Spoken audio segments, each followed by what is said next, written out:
não é segredo para ninguém que a nossa grande paixão são os refrigerados a ar, principalmente os Fusquinhas e derivados da Volkswagen. Os primeiros vídeos que a gente fez foi apresentando o nosso Fusquinha vermelho.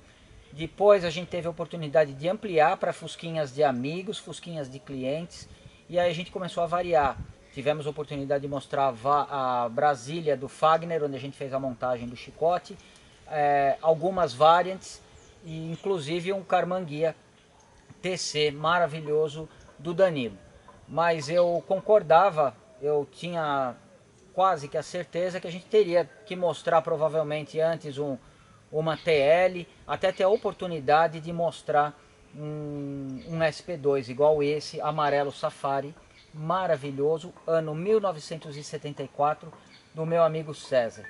E a gente teve a oportunidade e a honra de receber esse carro maravilhoso aqui em casa e a gente colocou ele inclusive do lado da nossa Combinha. A Combinha está fazendo uma homenagem a ele aqui para que a gente possa apresentar o carro para vocês e mais do que isso, e contar um pouquinho da história, ou melhor, um pouquinho da minha história em relação ao SP2, as minhas lembranças, e para que a gente possa começar a fazer os serviços nele. Inclusive ele estava longe dela, que estava vendo ele lá atrás, ele chegou faz mais de uma semana, e agora a gente trouxe próximo para que ela possa examinar como esse carro é maravilhoso. Bom, a ficha técnica desse carro é a seguinte. Aqui não é um canal de ficha técnica, tá? A ficha técnica a gente pode pegar no manual. Hoje em dia tem milhares de sites na internet replicando fichas técnicas, dando Ctrl+V, Ctrl+C e ao infinito aí, e acaba sendo um conteúdo repetitivo. Então, em relação aos detalhes mecânicos, a gente vai apresentar no momento oportuno. Eu vou deixar na descrição do vídeo links de pessoas que de fato sabem todos os detalhes a respeito do SP2, inclusive que é a própria história desse carro aqui, contada pelo próprio dono, pelo César, que tem muito mais propriedade de contar todos os detalhes e todas as nuances, todas as diferenças de modelo do carro, tá? E então eu convido a todos a visitarem os links que a gente vai deixar no final, na descrição do vídeo, para que vocês tenham acesso a essa informação. O que for relevante no momento que a gente estiver fazendo o vídeo, ou no momento que a gente estiver fazendo a manutenção, claro que eu vou fazer o comentário. Mas eu acho que ninguém melhor do que o César para contar toda a história e todos os detalhes desse modelo. E a gente agora, eu prefiro contar a minha experiência pessoal em relação ao SP2. Como eu já comentei em alguns vídeos, o meu pai sempre teve Opala, sempre foi uma pessoa que só teve Chevrolet praticamente durante toda a vida. Eu fui muito influenciado por conta disso e por conta de uma oficina de Stock Car que tinha na esquina da casa da minha mãe. Então, naturalmente, acabou se juntando as duas influências da oficina, que testava os carros na frente da casa da minha mãe, com um barulho infernal, e eram carros que iam para o final de semana em Interlagos. Era uma época maravilhosa, não existia nada politicamente correto e os carros passavam bem rápido na frente da casa da minha mãe. Então, naturalmente, o meu primeiro carro foi um Opala, curti muito, aprendi muito com ele, mas a questão é que eu não enxergava sutilezas, ou eu não enxergava pequenos detalhes, vamos dizer assim, de um projeto ou de uma máquina, que com o passar do tempo, com a maturidade, eu passei a ser capaz de enxergar. Então, claro, eu gosto muito de andar no Opala, eu admiro muito um Opala, tenho vontade de ter um Opala ainda, mas essa vontade fica só na teoria, porque os preços são, para não falar nenhuma palavra ofensiva, estão ridículos, tá? Dos Opalas. Você consegue comprar coisa muito mais, mecânicas muito mais refinadas do que Opalas ou ferros de Detroit, com o dinheiro, com o valor que estão pedindo nesses carros. Então as minhas lembranças em relação ao SP2 voltam nos anos 80, quando existia uma prova em Interlagos que chamava Interlagos Interlagos Trufe, ela acontecia dia 1º de maio, porque naturalmente era o feriado do Dia do Trabalho, e 7 de setembro, se eu não me engano. Eram dois por ano. E eu e meu irmão, a gente ia lá. E não existia arquibancada, não existia nada. A gente acabou descobrindo esse evento por conta da revista Oficina Mecânica, a qual eu devo muito do que sou hoje, vamos dizer, no universo da mecânica. E eu e meu irmão, a gente ia para lá e existiam várias provas ali de velocidade. Então tinha prova só de carros ingleses, prova de Mini Cooper, prova de Alfa Romeo, prova de Porsche, prova de carros americanos e no final tinha uma força livre. Tá? Então misturar, quem queria encarar a força livre, encarava. E eu e meu irmão, na nossa pouca ou nenhuma experiência, a gente ia para ver os Mavericks, os V8. Como todo mundo, a gente, como é que eu posso dizer, a gente ficava encantado pelo tamanho do motor, que era bruto, pelo barulho, aquela coisa toda. E para confessar a verdade, quando a gente saía de lá, a gente saía meio desconcertado, porque o resultado às vezes não era aquilo que a gente esperava. Não vou dizer que a gente torcia para um carro, mas a gente via carros muito menores, muito mais leves, andando juntos, quando não na frente de carros com motores muito maiores. Então a gente via os Porsches com motores que eram 1/3 ou metade dos V8 na frente sempre desses carros, mas um carro em particular me chamava a atenção porque era uma prova para importados e até 76, porque não existia a importação liberada de novo. E nacionais, eu acho que até essa época mais ou menos. E me marcou muito um SP2 prata que andava lá, porque andava muito, andava bastante na categoria que ele competia lá, ele chegava normalmente em primeiro ou em segundo lugar. E eu lembro que naquela época, isso era 1988, 89, já era muito difícil a gente ver um carro desse na rua, e eu não tinha sensibilidade, se eu visse na rua, para parar e olhar. Eu só queria enxergar Opala e Maverick. Esse SP2 prata é inesquecível, andava demais e esteticamente tão lindo quanto esse aqui do César. O segundo SP2 do qual eu tenho lembrança era uma coisa muito feia, porque deveria ter acontecido um acidente com ele em algum momento e o cara fez uma modificação na traseira, colocou 2 lanternas de Kombi de pé e certamente está entre os 5 carros mais pavorosos que eu já vi na minha vida. E se não bastasse tudo isso, ele ainda pintou com um cinza chumbo metálico, provavelmente de um Volkswagen, de um Gol GT, de um Gol GTS, alguma coisa assim. E a frente também tinha algumas modificações que o trauma foi tão grande que eu não lembro exatamente que farol que ele tinha colocado aqui. Mas eu lembro que aquilo foi muito traumático para mim. Eu que não, vamos dizer, eu não enxergava o SP2 com todo, vamos dizer assim, o esplendor dele, aquilo foi triste para mim. Aquilo fez com que eu ficasse com o pé atrás em relação ao carro. Isso deve ter sido mais ou menos em 1990. E o terceiro contato que eu tive com o SP2, aí foi a primeira vez que eu tive a oportunidade de dirigir um, foi em 1995, ou 1996 provavelmente. Um primo meu comprou um 73 Ocre Marajó.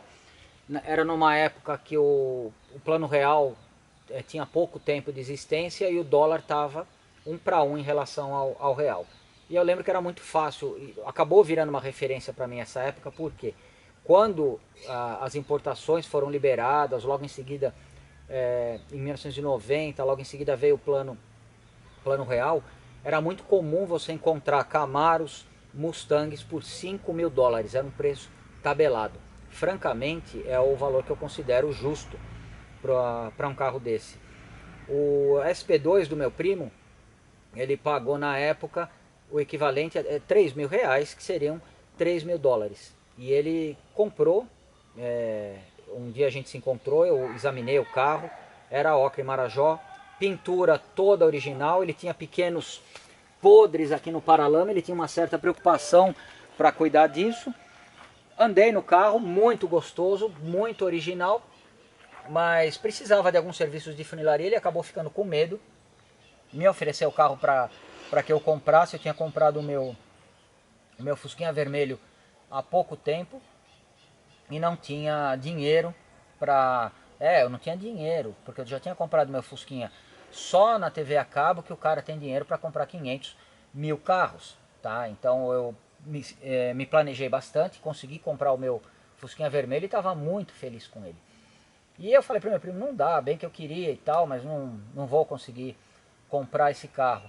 E eu lembro que ele ainda demorou um pouco para vender, provavelmente pelo mesmo valor ali que ele pagou. Dei uma volta com o carro e esse foi o meu último contato com um SP2 frente a frente, igual a gente está tendo agora. Esse, na verdade, eu tive há 10 dias atrás, mas o César me procurou no final do ano passado, contando a história desse carro, que a gente já vai poder compartilhar com vocês. O que é fantástico da gente ter um contato com um carro desse, que eu não tinha essa percepção, nem no dia que eu estava no Interlagos Truff, nem no dia que eu vi o Frankenstein do cara do autoelétrico, e nem depois quando eu tive contato com o carro do meu primo. Tudo bem, isso já se fazem mais de 20 anos, era a audácia, eu não vejo uma palavra melhor do que essa, que a Volkswagen teve de lançar um carro com um design tão refinado. E por que tão refinado? Porque se a gente comparar com as montadoras de hoje, se você não olhar o emblema que tem na traseira do carro, fica difícil você identificar quem é o fabricante. Não só pelo formato, que ninguém se arrisca, todo mundo fabrica seguindo a mesma tendência, vamos dizer assim, simplesmente para não correr o risco de ser diferente e ser escolhido ou não. Então você acaba escolhendo mais pela marca, que eventualmente você confia por alguma ilusão da sua cabeça, do que pela estética. E aqui não, aqui a gente precisa considerar que esse design é do início dos anos 70, tá? A gente tinha a Combinha ainda com aquela carinha simpática ali, que a Bianca acho que está tendo a oportunidade de mostrar para vocês. Tinha o Fusquinha, que até 72 teve aquela bela frentinha ali, com cara de joaninha, tá? Já estava com a Variant com uma frente parecida, mas não a mesma que essa. E a Volkswagen teve a ideia de lançar um esportivo e fez isso, eu acho que com mais estilo e com mais personalidade impossível. A Bianca vai mostrar o carro de lado aqui. Eu vou ficar perto do carro, tá? Eu tenho 1,65 mais ou menos, então aqui dá pra gente perceber como o carro é baixinho. Vocês lembram quando eu fiquei perto da moto, eu parecia um Playmobil, perto daquela Suzuki. Por quê? Porque eu continuo pequeno, mas aquela moto era gigantesca. Era grande demais. E o SP2 ele já vai pro outro extremo. É um esportivo não somente no design, mas em toda a essência dele. E com um detalhe e a grande sutileza, que muita gente pode até torcer o nariz. Pô, mas tem um motor refrigerado a ar. Ainda bem que tem um motor refrigerado a ar. A Bianca provavelmente está mostrando a lateral do SP2 agora. A gente está vindo para a traseira, que na minha opinião é inigualável, tá? E lembrem-se que quando eu falo de design eu estou expressando o meu gosto pessoal. Quando eu falo que eu acho um carro bonito, é o meu gosto pessoal. Quando eu falo que um carro é catastrófico, é o meu gosto pessoal, não é uma ofensa ao projetista ou ao fabricante, ou muito menos ao dono. Mas, naturalmente, se eu acho um carro feio e uma pessoa acha aquele carro bonito e compra o carro, subentende-se que eu acho que aquela pessoa tem um mau gosto, ou pelo menos um gosto diferente do meu. Tá? O que eu gostaria de chamar a atenção aqui é a beleza do vidro trazer um trapézio invertido. Ele dá a pequena afinada aqui, tá? A traseira totalmente arredondada, quase que numa tendência aerodinâmica que existia nos anos 70, a lanterninha fina e estreita. Tá? E por que eu estou citando todos esses pequenos detalhes? Porque certamente, se você olhar o vidro de um 911, ele também é um trapézio invertido como esse, tá? Com a parte de baixo mais estreita do que a parte de cima.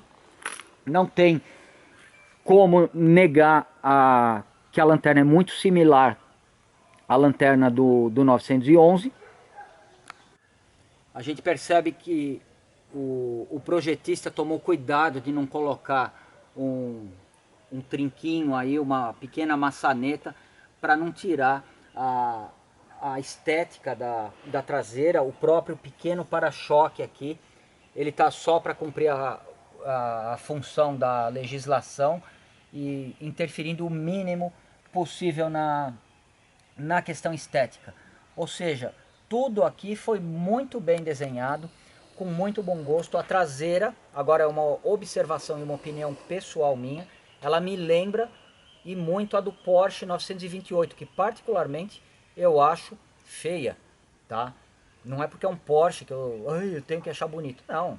Eu acho muito feio o Porsche 928, ainda que eu respeite como um design inovador. A impressão que me dá, mesmo porque esse design provavelmente é anterior ao 928, a impressão que dá quase é que o 928 foi quase que uma cópia não muito bem feita do SP2, que é extremamente harmonioso. Bom, a Bianca está mostrando a frente, e o que eu acho mais genial no projeto do carro é que ele é você mesmo, se ele não tiver o emblema. Agora a gente segue o oposto da tendência de hoje. Hoje, para identificar um carro, você precisa olhar para o emblema dele. Aqui, se você tirar todos os emblemas, você identifica que é um Volkswagen, por uma série de fatores. Esse duplo farol com essa pequena moldura cinza, que era muito parecida com a da Variant. A própria configuração do motor na traseira, além de outros detalhes estéticos aí que fazem com que a gente não tenha dúvida que ele é um Volkswagen. Agora, uma opinião pessoal minha, certamente essa frente, pelo tamanho dela, como a gente já viu de lado a proporção, a frente é bastante grande e dá uma, vamos dizer assim, uma harmonia aí pro carro. E eu não tenho como não lembrar do Lamborghini Spada, que talvez as pessoas que idealizaram esse carro admiravam bastante. Uma das pistas, mesmo que você não tenha os emblemas de que é um Volkswagen, é o espaçamento dos 4 parafusos aqui, únicos na linha refrigerado a ar da Volkswagen. Essa roda, confesso que eu nunca tinha visto, não sabia nem que existia nenhum dos SP2 que passaram no meu campo visual no passado, tinham essa roda, e o César comentou comigo que essa roda era um acessório, era um opcional da época, e um opcional francamente maravilhoso. Bianca, vamos mostrar por dentro. Primeiro você mostra aqui o retrovisor, a famosa raquete que equipava os Fusquinhas da mesma época, só que com um suporte único aqui. O desenho é o mesmo, mas provavelmente essa parte aqui já é completamente diferente. Então aqui ele ainda mantém, vamos dizer assim, a personalidade aí do fabricante. Todos os detalhes que a gente tem aqui de acabamento, eu já não comentei ainda desse exemplar em particular, mas isso daqui é um projeto do César que a gente já vai comentar. Ele tem esse carro há 6 anos e há 6 anos que ele está restaurando ou reformando o carro, como você preferir. A Bianca vai dar uma aproximada, então tem algumas coisas no carro inacabadas, tá? Mas tudo tá, se não exatamente no padrão original, tá bem próximo daquilo que era original. Não é o que me chama a atenção, essa questão da originalidade ou não, mas o trabalho que o César tem feito aí no decorrer desses 6 anos que ele está com o carro, certamente foi muito árduo, e a gente percebe aí que ele está praticamente na reta final. Tá? A Bianca vai abaixar ali, mostrar a pedaleira. Os pedais saem de baixo da mesma forma que em todos os refrigerados a ar da Volkswagen, só que é uma pedaleira bem mais larga, porque até o lugar onde você coloca o pé aqui, ele já é mais largo, provavelmente para te dar uma segurança maior no momento que você for ter uma condução mais esportiva. A Bianca mostra o espaço ali de trás. Não cabe ninguém aí, tá? Você talvez caberia deitado aqui, mas para ir num local bem próximo, porque senão você sofreria muito. Então de fato um esportivo. E quando eu falo um esportivo, não é no padrão de hoje, ó, tem que ter, quantos cavalos tem? Ah, tem 350. Não, não é esportivo, porque o carro tal tem 700 cavalos. Esportividade não é isso, esportividade é o conjunto, o jeito, vamos dizer, a combinação entre o câmbio, o motor, a estabilidade, é um conjunto que passa um pouco mais de confiabilidade para o motorista do que um carro de linha normal, do que um carro que você não considere esportivo. Então esse certamente é um esportivo de verdade. Pô, Tonela, mas só tem um motor 1700. Mas aí é que está toda, vamos dizer, todo o encanto, toda a sutileza do carro, que eu com 18 anos não era capaz de enxergar, que eu com 25 anos não era capaz de enxergar. O que eu enxergava? Quantos cavalos tem o motor? Que eu via na revista, tem tanto, esse daqui é melhor do que aquele. E essas discussões, quando eu estava no colegial, aconteciam diariamente na escola. Se eu comprar tal carro, eu vou te dar um pau. Se eu comprar... Ninguém comprou nada. Ninguém comprou nada. Era só moleque bobo, um falando pro outro. Um dando carteirada no outro da revista Quatro Rodas. Ali, se eu tiver esse carro, eu te dou pau. Se eu tiver esse, eu te dou pau. E ninguém dava nada em ninguém. Tá? Então, dentro dessa, vamos dizer, dessa falta de visão que eu como adolescente tive e outros tiveram, a gente não enxerga a beleza, por exemplo, desse carro, de ter sérias limitações ali impostas pelo próprio fabricante. Olha, vocês vão usar o motor na traseira, para mim é uma vantagem. Olha, a gente gostaria de não descaracterizar o carro mesmo que o cara tire o emblema. Eles conseguiram fazer uma frente parecida com a da Variant, não é a da Variant da mesma época, mas muito mais, vamos dizer, refinada e que dá toda a esportividade aí que o carro merece. Tanto que eu comentei que para mim lembra a frente do Espada. Tá? Então, essas sutilezas, como por exemplo, praticamente todas as modificações mecânicas você não enxerga. Então ali a gente tem um motor plano, 1700. Pô, por que eles já não fizeram 1800 então? Porque bastava um 1700. Tá? O 1700 era o compromisso, era o pouco a mais de potência que eles precisavam com a borboleta 34. Tá? E com a relação de câmbio 831, a famosa do SP2. Por que eles usaram essa relação, Tonela, já que é esportivo? Porque a área frontal do carro é menor e o carro é mais leve. Então essa relação mais longa não seria quase um overdrive para o carro, seria uma quarta marcha ali que você aceleraria muito bem e como esse carro deve acelerar.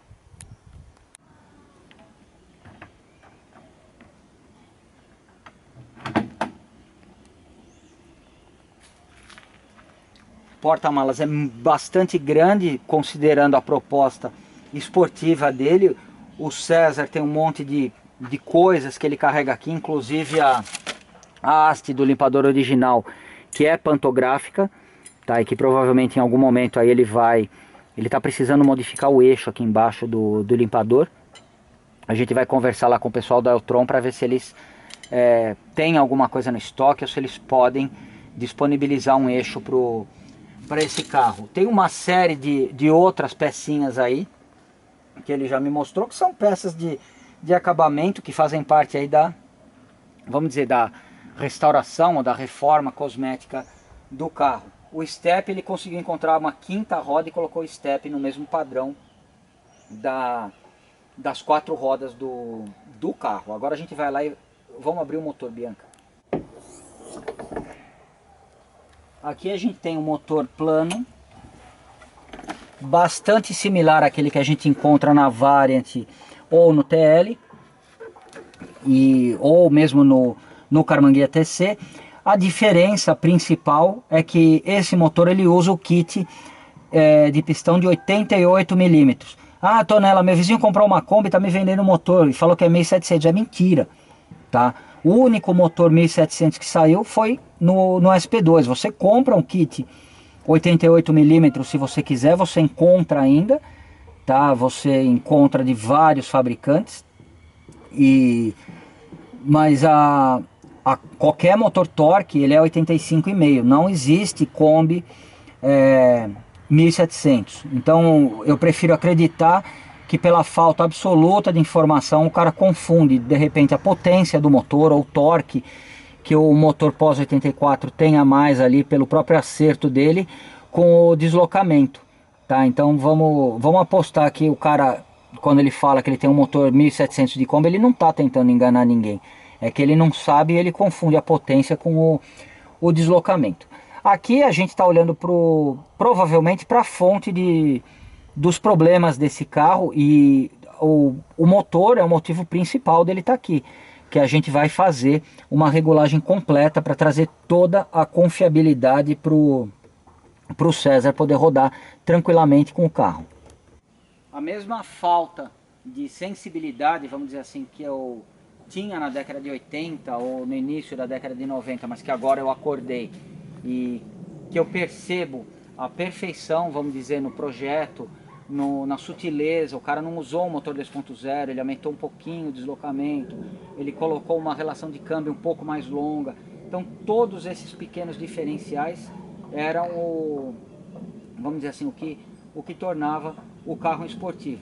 O problema não é você não enxergar as sutilezas por exemplo, de um carro em particular. O problema é de repente se você não enxerga coisas óbvias que acontecem na tua vida pessoal, no teu cotidiano, e você só enxerga os big block que aparecem na tua vida. Você não enxerga uma regulagem melhor de carburador, você não enxerga uma relação de diferencial um pouquinho mais alongada para aproveitar melhor a menor área frontal. Então eu até me perdoo por não ter enxergado a beleza desse projeto nos anos 80, mas às vezes eu comento para a Bianca, se eu não enxerguei essa sutileza, o que será que eu deixei passar quando eu era mais jovem na minha vida pessoal, que eu poderia ter dado um pouco mais de atenção. Então eu acho que o segredo é a gente dar atenção para os detalhes, como fizeram os projetistas desse carro maravilhoso que segundo o César me contou toda a história, é o senhor Mário Piancastelli e o... Deixa eu ver o papel, peraí. Agora eu precisei do papel, não teve jeito, Bianca.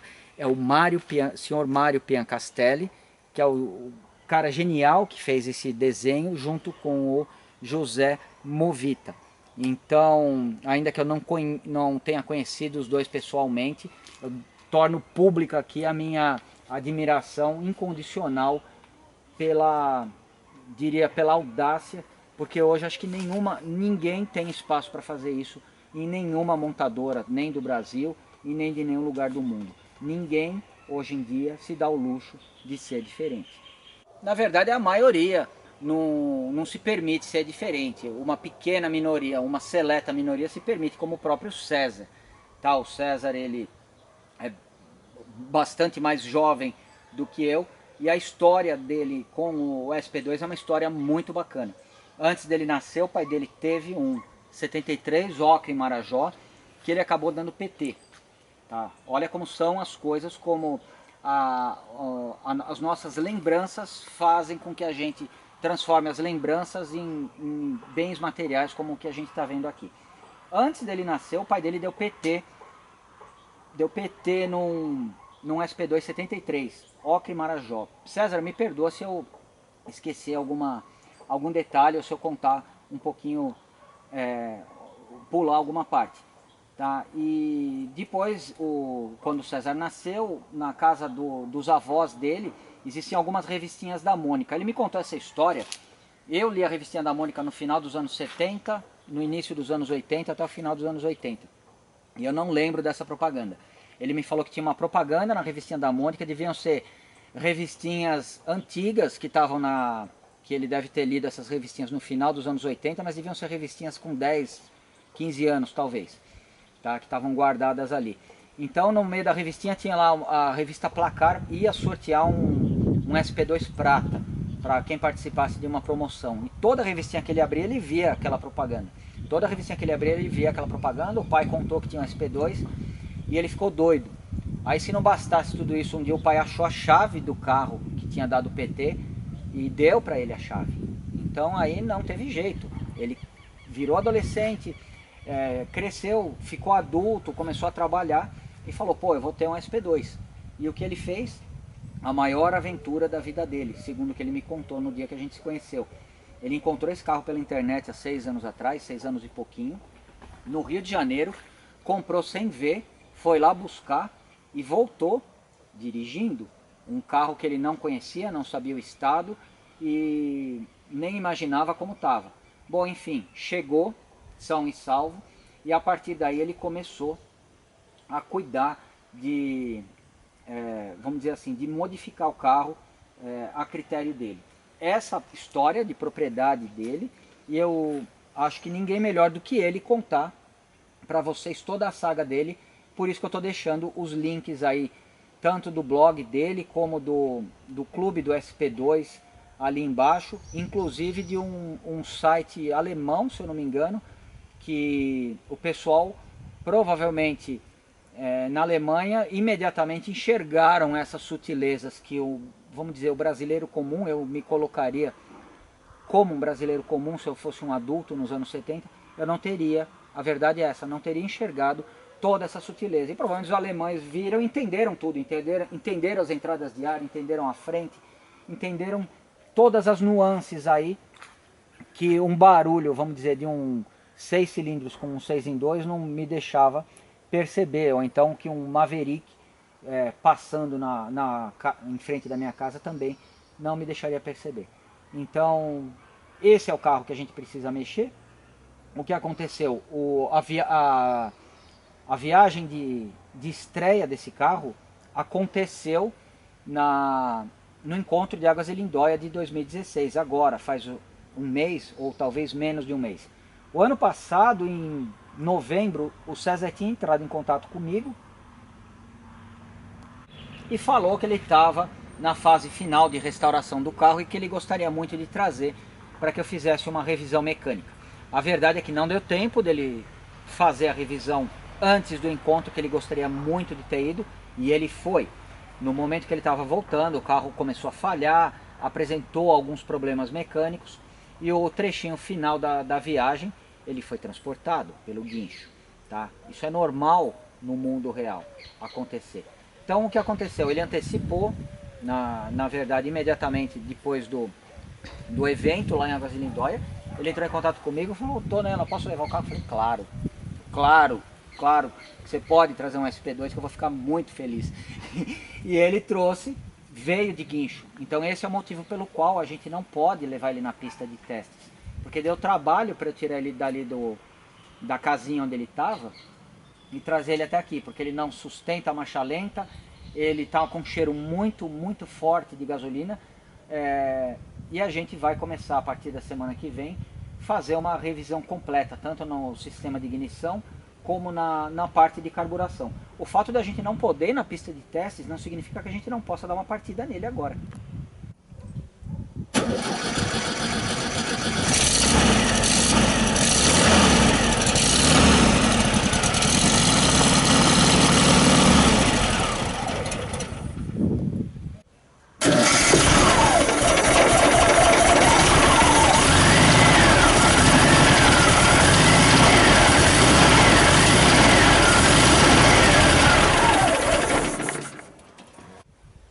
Bom, como vocês perceberam, o motor não sustenta a marcha lenta, mas isso não me preocupa tanto quanto o cheiro muito forte de gasolina. Ele está com excesso muito forte. Qual é o meu medo de ir para a pista de testes do jeito que ele está?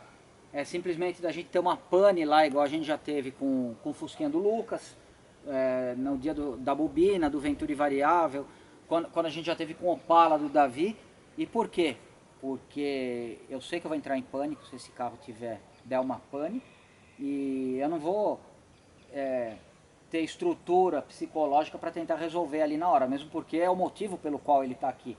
Então eu ia querer rebocar ele, não tem por onde rebocar, eu não quero correr um risco desnecessário. Então a volta na pista de testes a gente fica devendo para quando a mecânica estiver em ordem, e eu tenho certeza que vocês entendem a minha preocupação. Bom, é um grande prazer ter um carro desse aqui. Para quem tem dúvida, porque a Bianca estava me perguntando, o carro é de chapa de metal, como se fosse um Fusquinha mesmo, tá? Como se fosse um Fusquinha, não tem absolutamente nada de fibra aqui. É chapa como se fosse um Fusquinha, ou como se fosse a Combinha, ou como se fosse uma Brasília. para efeito de curiosidade, mas isso pode ser explorado bem mais a fundo nos links que a gente vai deixar na descrição do vídeo, um carro desse, quando ele era novo, quando ele era 0 km, ele custava o equivalente a 2 Fusquinhas. Tá? Então, se você quisesse ter um carro desse, você ia pagar por ele o mesmo que você pagaria por 2 Fusquinhas. Certamente, para uma pessoa comum como eu, é difícil você enxergar 2 Fusquinhas aqui. Tá? E por conta do quê? Por conta que eu não estaria preparado para enxergar toda as sutilezas, todo o capricho no design, toda a sofisticação que esse carro tem nos pequenos ajustes mecânicos, na questão do acabamento e no conjunto mecânico aí como um todo. Certamente, se fosse hoje e se eu tivesse dinheiro, hipoteticamente, eu nos anos 70, com a mentalidade que eu tenho hoje, eu compraria sem a menor dúvida. Se fosse o Tonela dos anos 80, não, ele ia achar muito caro, ele ia querer ver quanto que ia custar um ferro de Detroit usado, porque provavelmente era bem mais caro também do que um SP2. Bom, a gente vai ficar por aqui. César, muito obrigado pela confiança, muito obrigado pela oportunidade de mostrar para todo o público, para todo mundo que assiste a gente, essa joia, essa obra de arte, na verdade, da Volkswagen, que infelizmente hoje não tem a audácia de fazer uma coisa desse nível aqui. Muito obrigado por assistirem os nossos vídeos. Não esqueçam de deixar um joinha aí para o César, para o SP2 do César, e não se esqueçam de visitar os links que a gente deixou na descrição do vídeo. E até a semana que vem, quando a gente vai começar com um serviço pesado aí de manutenção.